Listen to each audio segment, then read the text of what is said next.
impervious to the burning score of thread. The winged-tailed, fire-breathing dragons had by then been bred to a size that required more spacious accommodations than the cliffside holds could provide. The cave-pocked cones of extinct volcanoes, one high above the first fort, the other in the Pern.Then mountains, proved to be adequate and required only a few improvements to be made habitable. However, such projects took the last of the fuel for the great stone-cutters, which had been programmed only for regular mining operations, not for wholesale cliff excavations.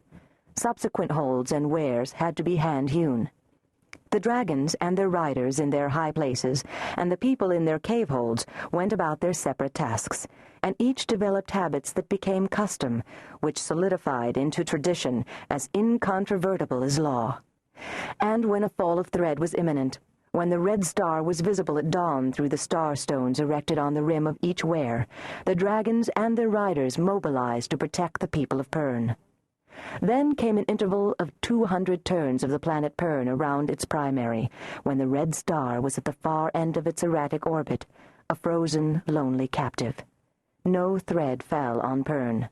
The inhabitants erased the signs of thread depredation and grew crops, planted orchards, and thought of reforestation for the slopes denuded by thread. They even managed to forget that they had once been in great danger of extinction. Then, when the wandering planet returned, the threads fell again, bringing another 50 years of attack from the skies. Once again, the Pernese thanked their ancestors, now many generations removed, for providing the dragons whose fiery breath seared the falling thread mid-air. Dragonkind, too, had prospered during that interval and had settled in 4 other locations, following the master plan of interim defense. Recollections of Earth receded further from Pernese memories with each generation until knowledge of mankind's origins degenerated into a myth. The significance of the Southern Hemisphere and the instructions formulated by the colonial defenders of dragon and grub became garbled and lost in the more immediate struggle to survive.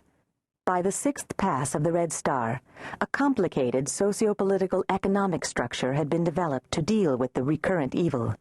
The 6 Weyrs, as the old volcanic habitations of the dragonfolk were called, pledged themselves to protect Pern, each weyr having a geographical section of the northern continent literally under its wing.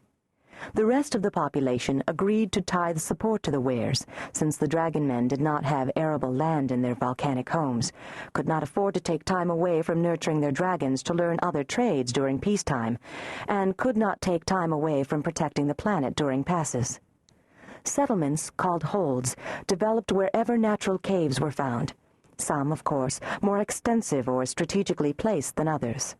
It took a strong man to exercise control over terrified people during thread attacks. It took wise administration to conserve victuals when nothing could be safely grown, and it took extraordinary measures to control population and keep it productive and healthy until such time as the menace passed.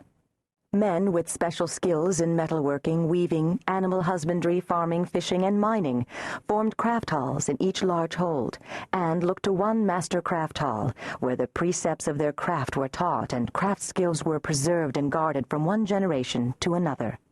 One lord holder could not deny the products of the craft hall situated in his hold to others, since the crafts were deemed independent of a hold affiliation. Each craftmaster of a hall owed allegiance to the master of his particular craft, an elected office based on proficiency in the craft and on administrative ability. The master craftsman was responsible for the output of his halls and the distribution, fair and unprejudiced, of all craft products on a planetary rather than parochial basis. Certain rights and privileges accrued to different leaders of holds and masters of crafts, and naturally to the dragonriders, whom all Pern looked to for protection during the threadfalls. It was within the Weyrs that the greatest social revolution took place, for the needs of the dragons took priority over all other considerations. Of the dragons, the gold and green were female, the bronze, brown, and blue male. Of the female dragons, only the golden were fertile. The greens were rendered sterile by the chewing of firestone, which was as well, since the sexual proclivities of the small greens would soon have resulted in overpopulation. They were the most agile, however, and invaluable as fighters of thread, fearless and aggressive. But the price of fertility was inconvenience, and riders of queen